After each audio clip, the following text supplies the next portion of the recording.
আপনি কি কখনো ভেবেছেন এই পৃথিবীতে এমন একটা জায়গা এখনও আছে যেখানে আধুনিক সভ্যতার কোনো নিয়ম চলে না? না ইন্টারনেট, না বিদ্যুৎ, না মোবাইল, না সরকার। এমনকি সেখানে থাকা মানুষরা হয়তো ভারত নামটাই কোনো দিন শোনেননি। ভারতের আন্দামান সাগরের গভীরে ঘন জঙ্গল আর প্রবল প্রাচীর দিয়ে ঘেরা একটা ছোট্ট দ্বীপ আছে। নাম নর্থ সেন্টিনেল আইল্যান্ড।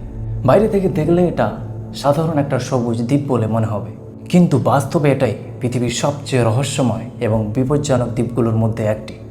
কারণ এই দ্বীপে বাস করে এমন এক মানব গোষ্ঠী যারা হাজার হাজার বছর ধরে বাইরের পৃথিবীর সঙ্গে কোনো সম্পর্ক রাখেনি। ভাবুন তো, 2026 সালে দাঁড়িয়ে মানুষ এআই তৈরি করছে, মঙ্গল গ্রহে যাওয়ার পরিকল্পনা করছে, স্যাটেলাইট দিয়ে পুরো পৃথিবীকে নজরদারি করছে। কিন্তু সেই একই পৃথিবীতে এমন এক কিছু মানুষ আছে যারা এখনও আদিম যুগের মতো জীবনযাপন করছে।